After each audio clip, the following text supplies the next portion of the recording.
What is up, everybody? Welcome to SportsShack. My name is Brandon Gerard Natali, alongside Dennis Tui, a great buddy of mine, a great best friend of mine, great buddy. We recently just saw Linkin Park on at the Barclays Center on this past Tuesday, July 29th. And what a great show. Emily Armstrong put on a good show. No one could ever be Chester Bennington, rest in peace. Yeah. But she put on a good show. Her material is great with Linkin Park. The last album, From Zero, I believe that's what it's called. Great song. Yeah. And Mike Shinoda still got it. He sounds advertised. Sounds like he does when I play him on Apple Music. Sounded great. And played every song I wanted. The one song I wanted them to play was "Breaking the Habit." Yeah, I was kind of tired about that. That I wanted. I wanted them to play that. But either way, it was still. I'm sorry. I actually listened to that on the way home from the concert. I put it on my YouTube. Did you really? Yeah. It's such a great song. Like I said, I was telling Chris, like, I was on. They've been playing that. Let me check Setlist FM. I was really surprised they didn't play Shadow of the Day either. That's a good song too. I actually was listening to that at the gym.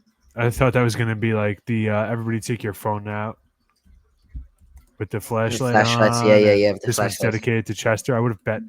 I don't know why they didn't do anything of like. I guess because they've been through a lot with it. I get it. It makes sense. Like you don't want to. I feel like they should have did a little tribute to Chester, but I feel like maybe it's too much for them. It's too emotional. Like I get it. Yeah. They played 2 nights at Boston. 2 nights? Yeah. They played like 2 different nights.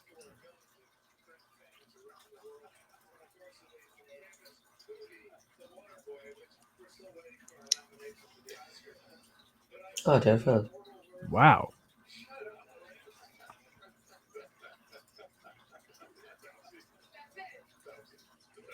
Interesting. The first night, they didn't play a lot of their bigger hits. What's that? What are you looking at? They, Oh, okay. It's still going on. That's why. No, on Setlist FM, you can look at all the set lists for concerts.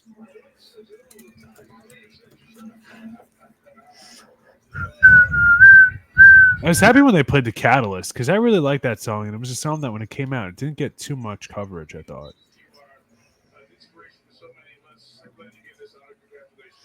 I like how this is pretty cool. I've seen this. I never knew it was like legit. It's pretty cool.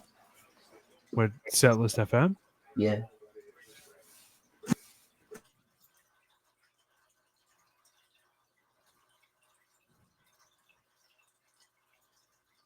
Wow.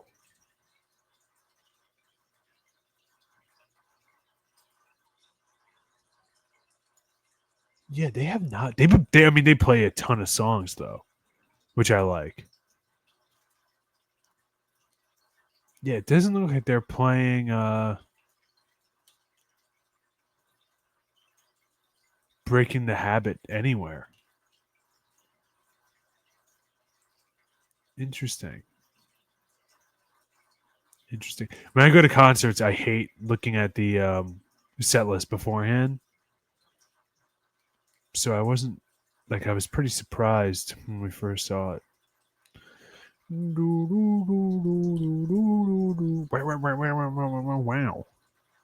What's going on with my mic? Honestly, they played every song that I wanted to hear. Like they played every song. Yeah. Oh, yeah, they were fantastic. They were great. They were fantastic. Like I said, Emily Armstrong was pretty good. I thought they were fantastic. Will Hunky, I got to do something real quick. Can you give you more thoughts on Linkin Park? Sure. I thought that they put on a heck of a show. I liked the one thing I do have to say, I do not like Barclays Center. I don't like Barclays Center at all. This was the first time I went there to see a concert. This was the 3rd time I went there total. I went to a Suns-Nets game earlier in the year. And years ago, I went to an FDNY NYPD hockey game there. And I hate Barclays. I really do. It's easy to get to.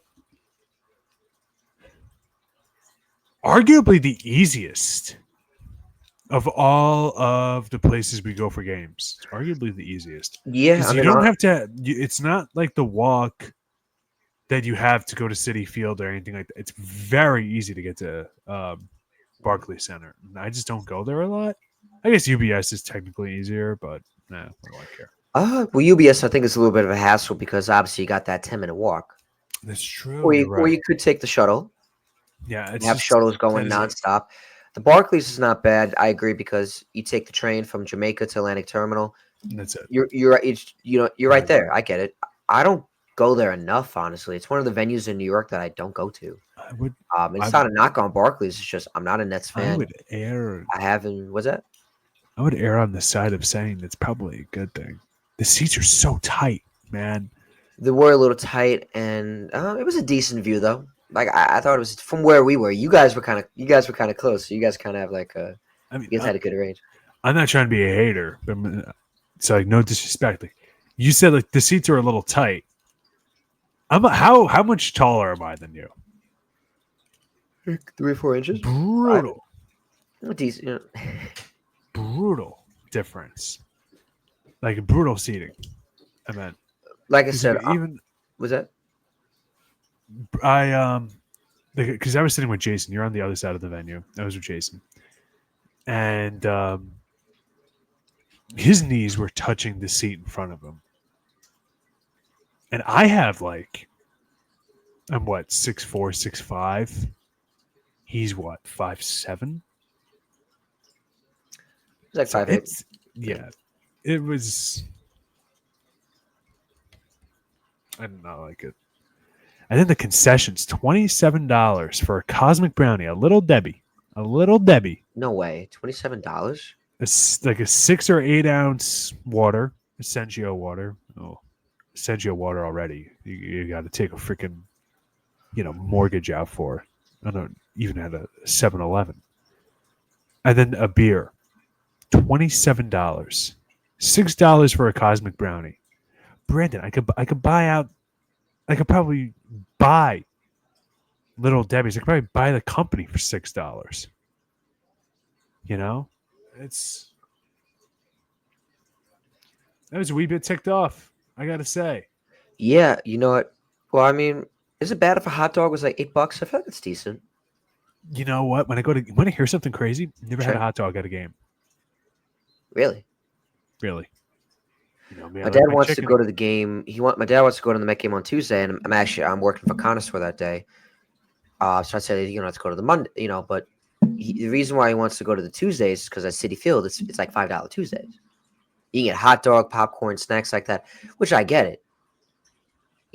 So I mean, but if I would have known, I would have planned it for Monday. I would have gave myself the Tuesday off, but it's just,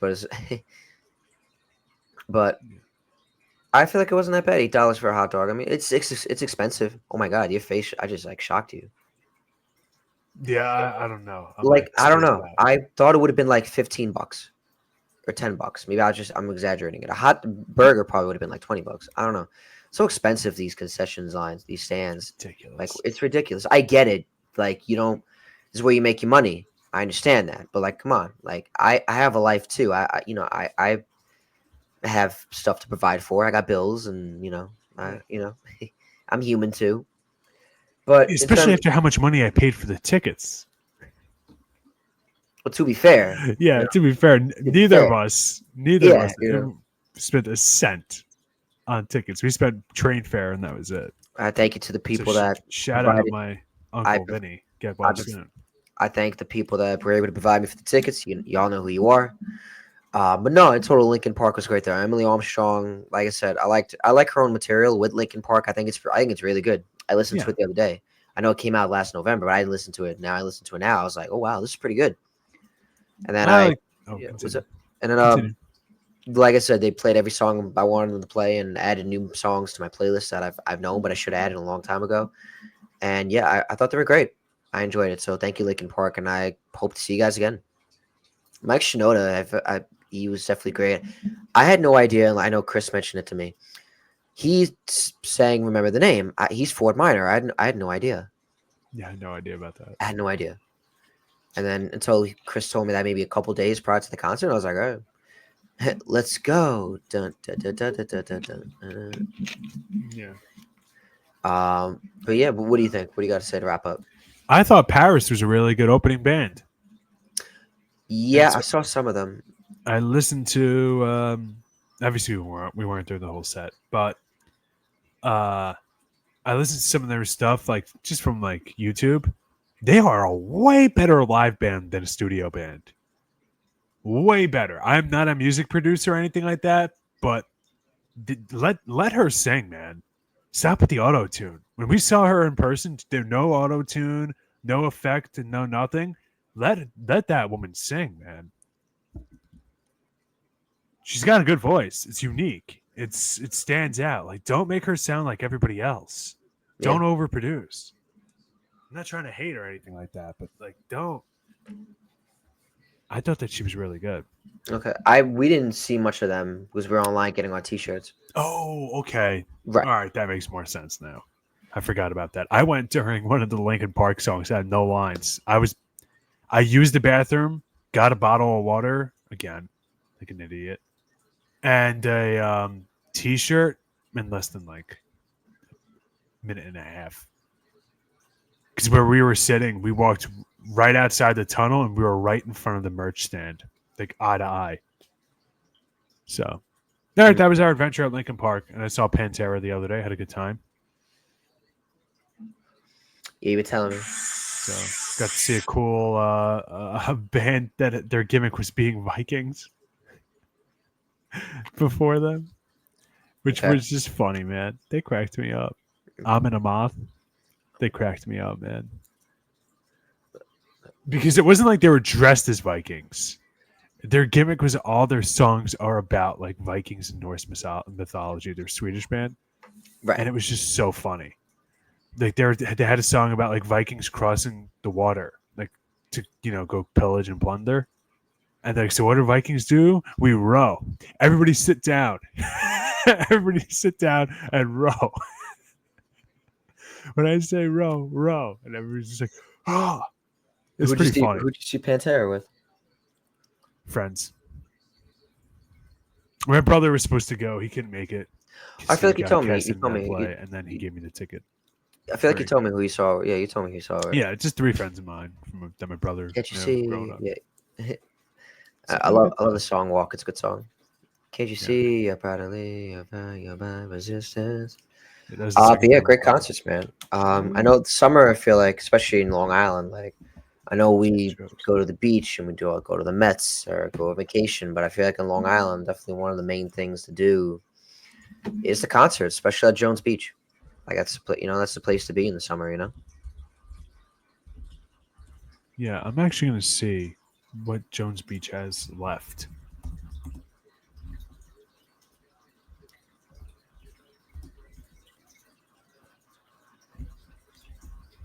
Theater. Because I saw the other day, and then I promised we will actually get to. Bob Dylan's going to be there tomorrow. Willie Nelson, Lucinda Williams. I feel like we do Goo Goo this every Dolls on show. Saturday. Gosh, I would like to go to see the Goo Goo Dolls. They're a band that I always have something to do whenever they're in town. Always. Or I always miss them. The Doobie Brothers. That's not bad. Boy George, Joey McIntyre, and Right Set Fred. That is a show. I don't know if that's a good show, but that's the Who. Oh boy, what are these tickets looking like? Shockingly cheap to see the Who. Below $200, which was a lot less than I thought. All right, sports, right? Yes, sports. So I know there's a lot of things going on. There's a lot going on. There's a lot going on right now. Yeah. Especially today was the trade deadline. So I know I'm very excited to talk about that. I'm very excited. The Mets made a lot of great moves. The Mets are definitely showing that they're ready to compete and win a championship this year. Well, the Yankees, well, I know you got to keep me posted on what they did. they did make some good moves. They traded for the closer from the Giants. Camilo They Duval. traded for Ryan McMahon. Duval. Okay, so but I feel I'm definitely happy with what the Mets did. I'm definitely excited to talk about the Twins because in the span of 24 hours, their team has definitely changed. And I know you've been telling me for the show why. And Luis Robert didn't get traded, did he? No. But in total, the Mets made some great moves. So I'm going to break down the Mets trades first.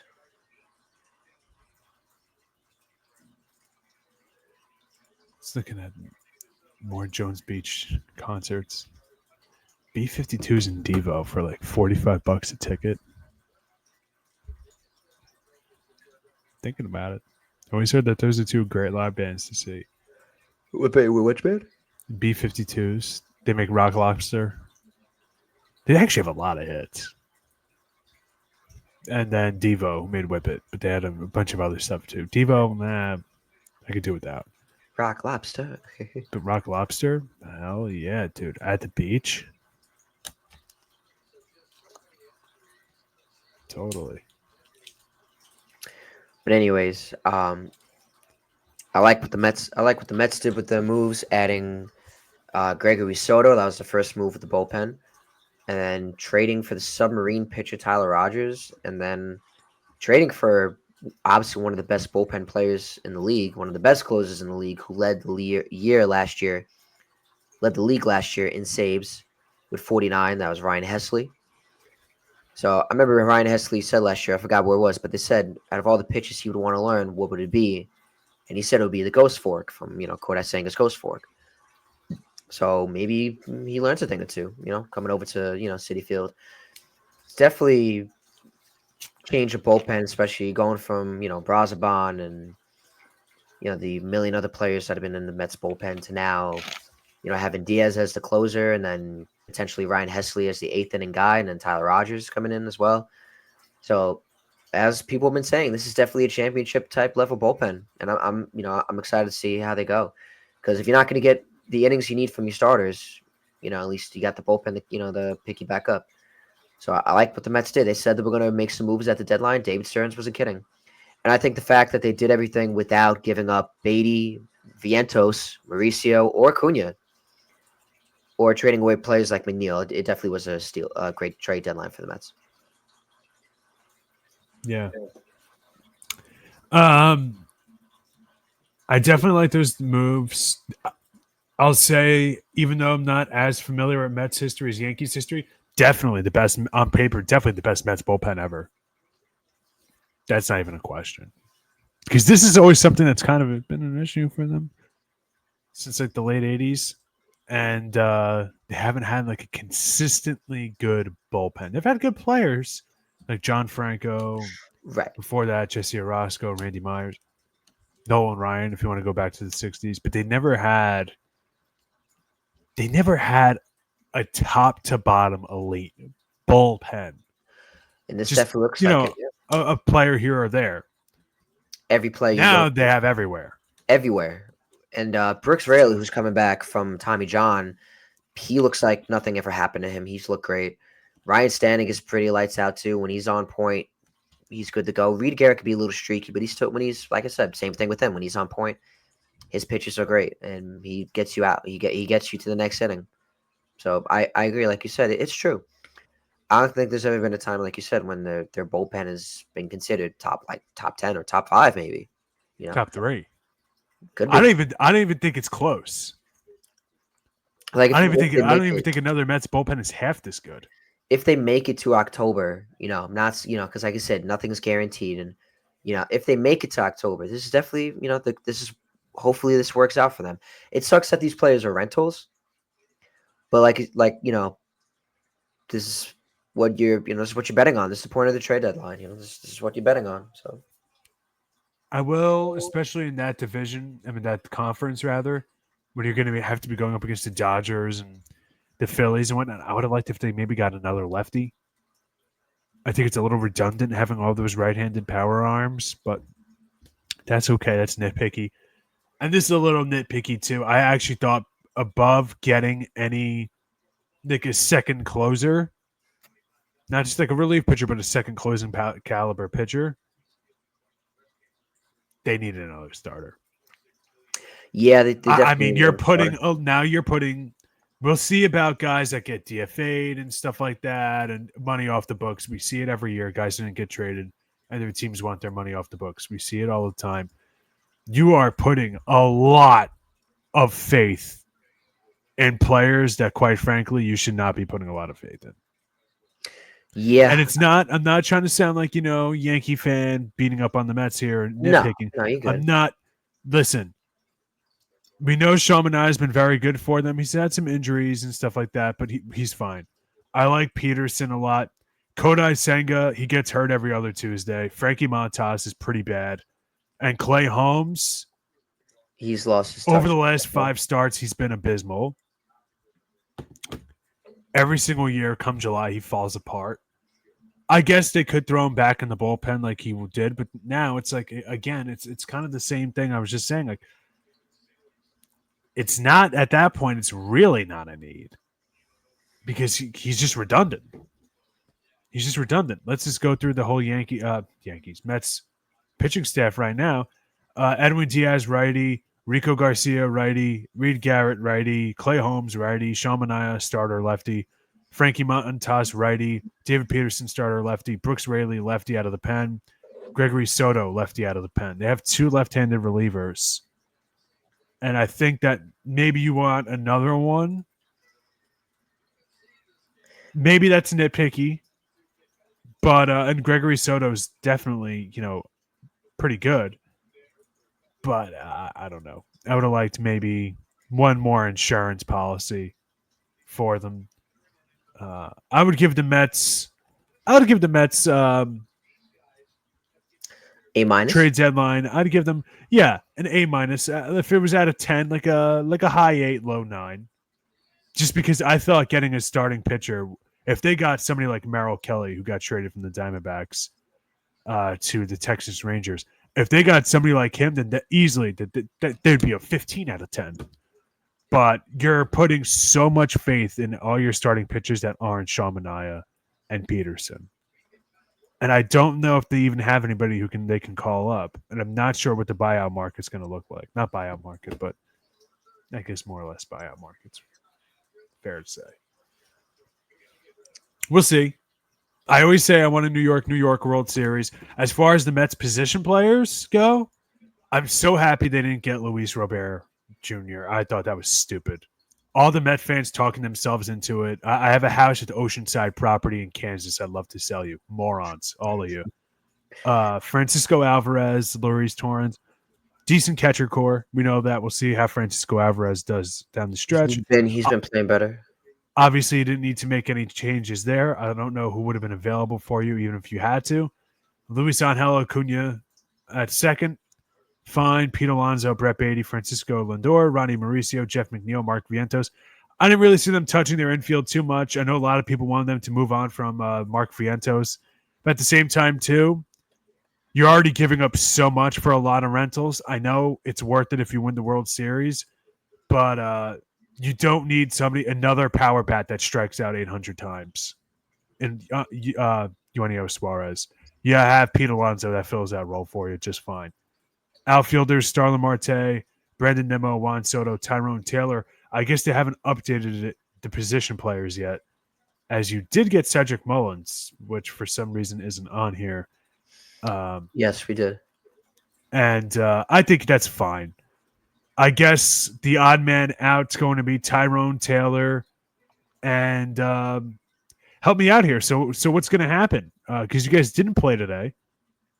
So I suppose what will happen will be Tyrone Taylor gets DFA'd or something like that. Your outfield is going to be Cedric Mullins in center, obviously. Marte Nimmo on the corners, Juan Soto at DH.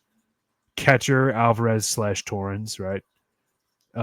First base, Alonso, obviously. Second base, Acuna or McNeil, depending if it's a lefty or righty pitching.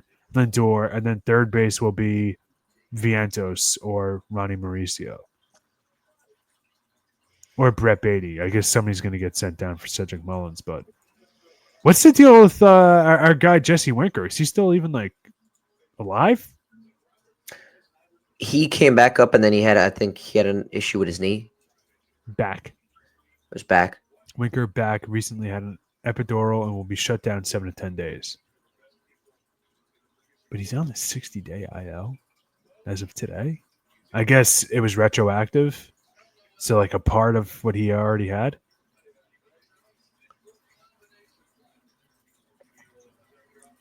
Oh, that's right. He had Jose Siri. Just kind of fell apart. I think Magic Wall.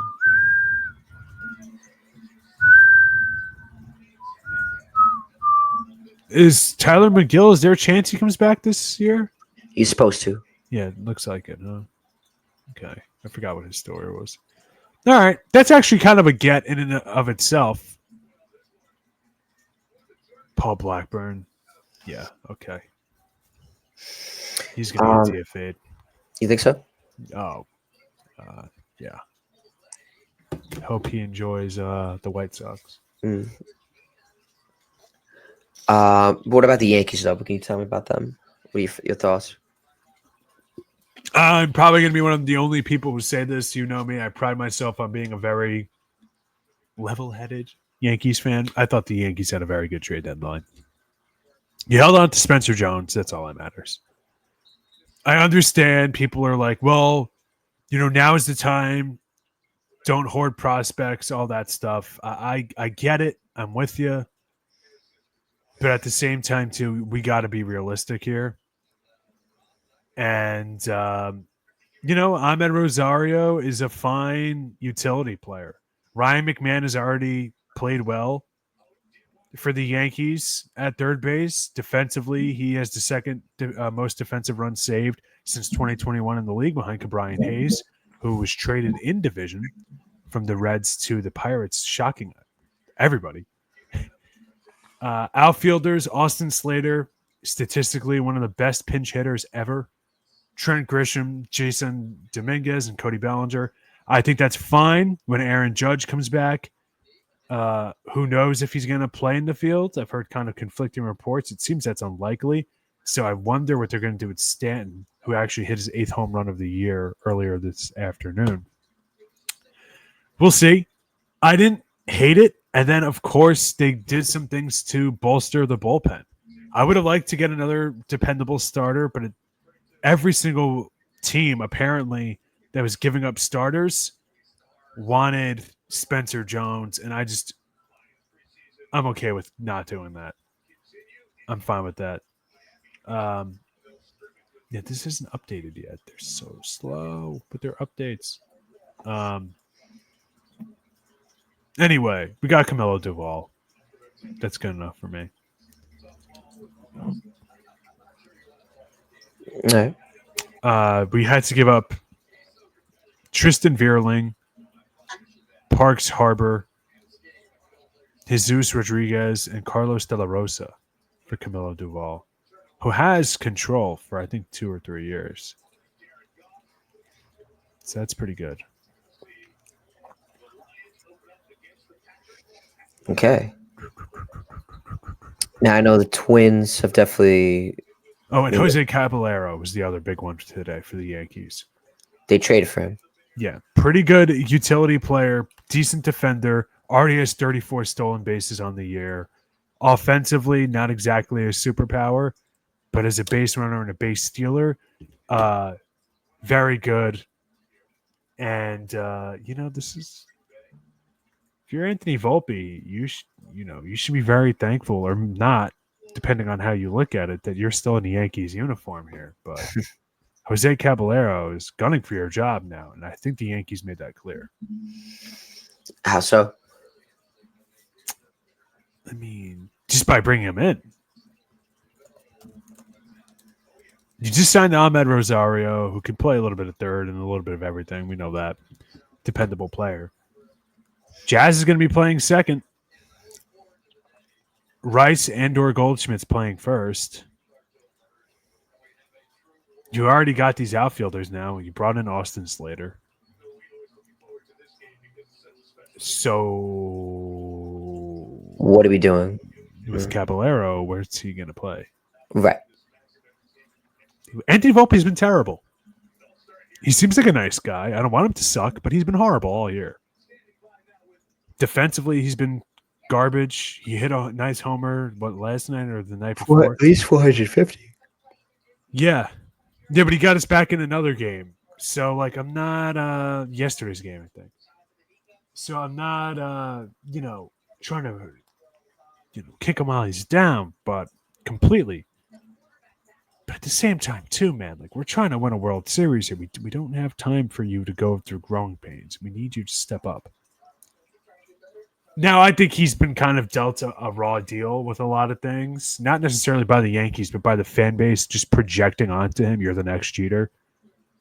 And I like I said, I think if his name was Jimmy Clanahan and he wore a Claddagh ring, I don't think a lot of that would have been dealt to him. But, the local Italian kid playing for the Yankees is going to have a totally different, the fan base is going to look at him in a totally different way than every other player. That's the way it is. Fair or unfair, whatever. And for him to be playing as poorly as he has been, I don't know. I was surprised he didn't get traded. Well, I think he might need a change of scenery, despite being a lifelong Yankees fan, and we all know his dad calling into the fan and stuff like that. But like, just didn't work out. The fans have been brutal to this kid, and usually, you know me, I don't like the whole booing your own players and stuff. I think a lot of that's lame. He's been bad. Change of scenery definitely sounds like the move. But we just traded two of our minor league shortstops. We traded for like kind of nothing. We traded Everson Pereira for Jose Caballero. Fine. And then we traded, for some reason, Oswaldo Peraza for somebody I'd never even really heard of. For Wilberson DePena and international bonus pool money. I do not get that at all. I'm confused with what's going on with you guys and Spencer Jones. Like, how does that work? Like, he's just a really good prospect and supposed to be the heir to Aaron Judge. But when they were looking at Sandy Alcantara and Cabrera from the Marlins, they wanted Spencer Jones. Every team wanted Spencer Jones. The Yankees were not ready to part with him. I think that's fair. I think that's a more than fine bet. All right, the Yankees starting rotation is bad. Don't get me wrong, but like, I can't give him up. I can't. It just is the way it is. He's supposed to be your guy moving forward at some point.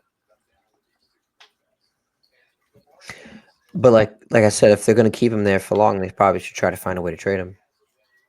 I don't agree with that. It's not like he's going to be there for 5 years. He's probably going to be there another year or two. Aaron Judge can't keep playing center field for forever.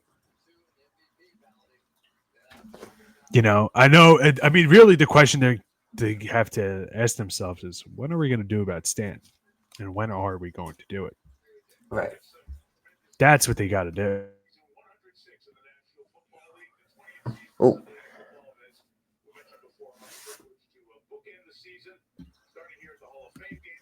Reposition myself here. I don't want my table to drag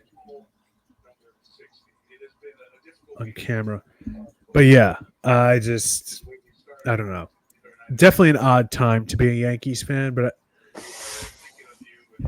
feel pretty good. Toronto did make some moves. Brought in some good pitching. I don't like that.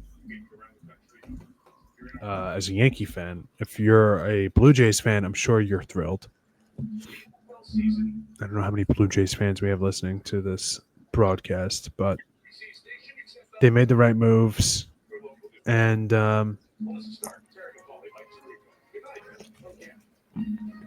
yeah. Now, looking at the Minnesota Twins, we got to talk about them real quick. So Carlos Correa got traded. Yep, back to the Diamondbacks. Danny Columbi He got traded. Column A, I think is how it's pronounced. But Something. Brock Stewart, Harrison Bader, mm-hmm, Johan Duran, Griffin mm-hmm, Jacks, Ty France, Luis Verlan, yeah, railing. Valen, Willie Castro, and Chris Paddock. All 10 players traded in the span of 24 hours. So the GM of the team definitely had a busy day. He had himself a field day. So hopefully this benefits the Twins in the future. Especially it sucks. It shocked me Bader getting traded. Great player, great outfielder in my opinion too. And the bat was there. I liked him when he was on the Mets.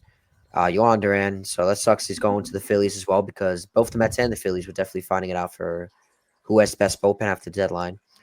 And Carlos Correa going back to the Astros now. I saw a report that he would love a reunion with them, and I guess it happened. So credit to them for getting that done. So I guess the Astros are probably picking up the rest of that contract too. Yeah, I mean, kind of an uncomfortable conversation if you're a Twins fan. Man, you guys wasted your window. They wasted their window. Aside from Carlos Correa, they never really brought in too many free agents. And the two guys that they had from their own system, Royce Lewis and Byron Buxton, are two of the most injury-prone players in the league.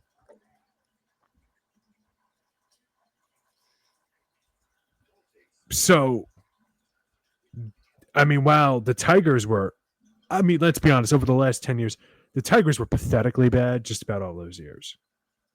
Until recently, right? Right. The Royals, kind of the same. Pathetically bad for a lot of those years. The White Sox were pathetically bad, then good, then pathetically bad again. And it was just you and the Guardians. It was a 2-team race for like 10 years. They pissed it away. Same thing with the Guardians. Like the fact that they traded Shane Bieber and Steven Quanaway. It's like, you could extend these guys if you felt like it. You know that, right? I don't feel bad for them. Like the whole small market team crap. No, I don't want to hear it. You could extend these guys if you felt like it. You don't give a damn. That's what it is. I don't know. I look at what the Tigers did. The Tigers did more in one one trade deadline than I feel like the Twins ever did. And that this little window, which I'll call the Buxton window. I don't know. And I know like the rotation they got Taj Bradley in exchange for Griffin Jacks. Fine. I know the potential of Simeon Woods Richardson.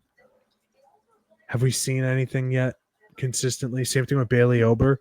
Whoa, Bailey Ober 6'10", like I get it. I get all of it. But, at some point, like we got to stop saying, well, on paper they could develop. And it's like, well, when are you going to do it? I also think they're one of those teams that they have radically different lineups every single day, and that just probably like throws off some of their players. Like I get it. Max Kepler may not have been the best against left-handed pitching, but if the guy is like on a hot streak, benching him because he can't use him against the lefty, or taking him out because a lefty's coming out of the pen. It's like, can you let your guys play and stop over managing them? That's just one example. He's not on the team anymore. His career since 2019 hasn't flamed out the way everybody thought it was going to be. Myself, probably chief among them. But I don't know, man. The Twins, this was a pretty... If you're a Twins fan, I'm sure you're not thrilled over the last 5 years.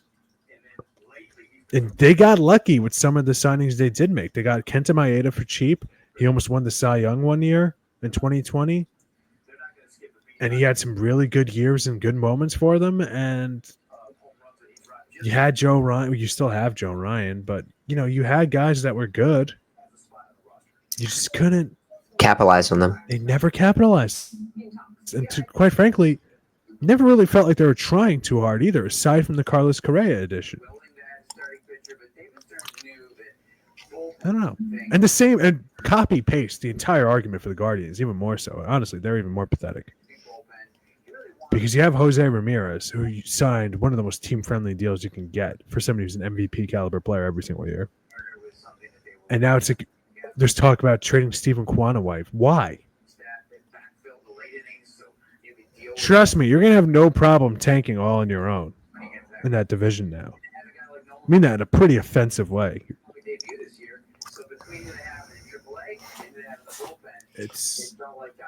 Oh yeah, by the way, your two best relief pitchers got caught up in a gambling situation. Nice. So no Emmanuel Clase for the foreseeable future. Great. Yeah, it's definitely interesting. And at the trade deadline, if you're selling off parts of your team,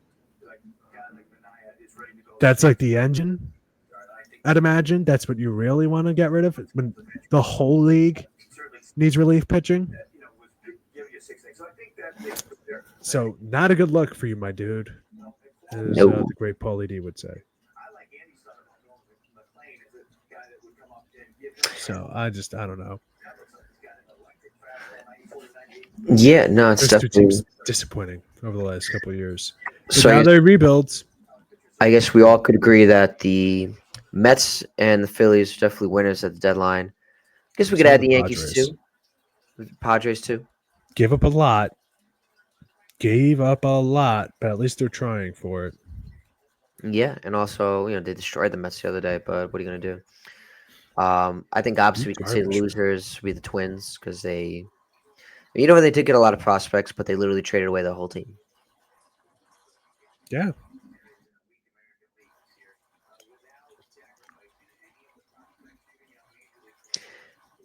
And dang, that was a blast.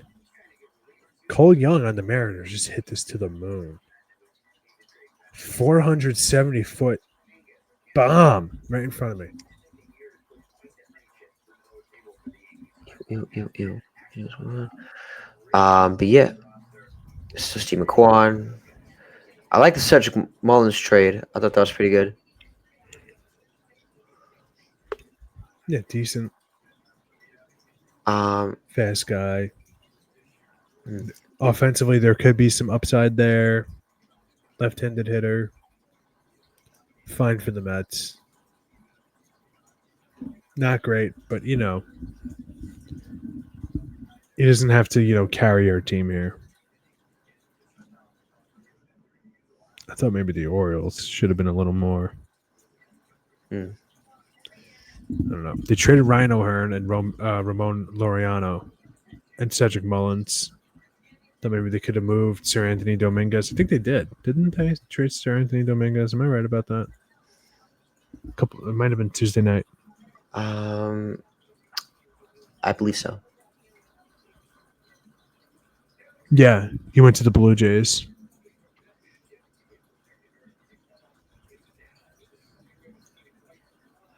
I know Shane Bieber went to the Blue Jays as well. Yep. Blue Jays had a pretty good deadline. Padres made a lot of moves. Oh my gosh. Keeping up with the Padres. I need like a chart. Earlier they had all the additions and subtractions for the Padres, and I was like, oh my gosh. Because this time of day it's how MLB Network just always running this time of year. I feel like that's decent MLB talk. The NFL is finally back, so that's interesting. That's exciting. I'm definitely excited about that. I know the Hall of Fame game was tonight. I didn't talk much about that. Just real quick, and then I guess we'll wrap it up because I know it's a bit late. I know we're getting a bit tired. Mikal Bridges signed an extension. What are your thoughts on that?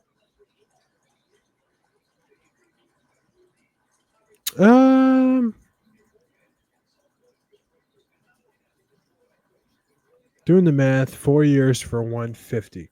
Cal Raleigh with another home run on the year. His 42nd most all-time by a switch hitting catcher. Not bad. I mean, it's fine, but at some point, the Knicks, their finances are going to get real tricky.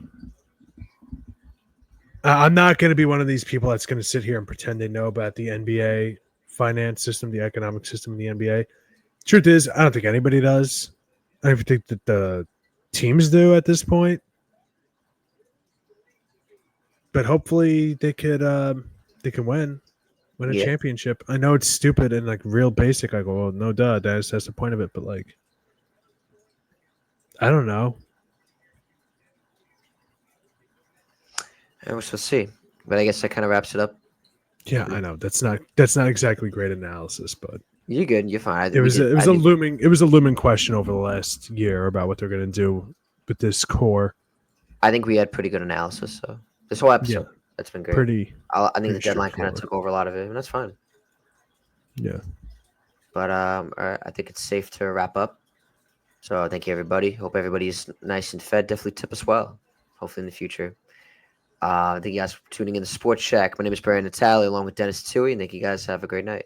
Let's go Mets.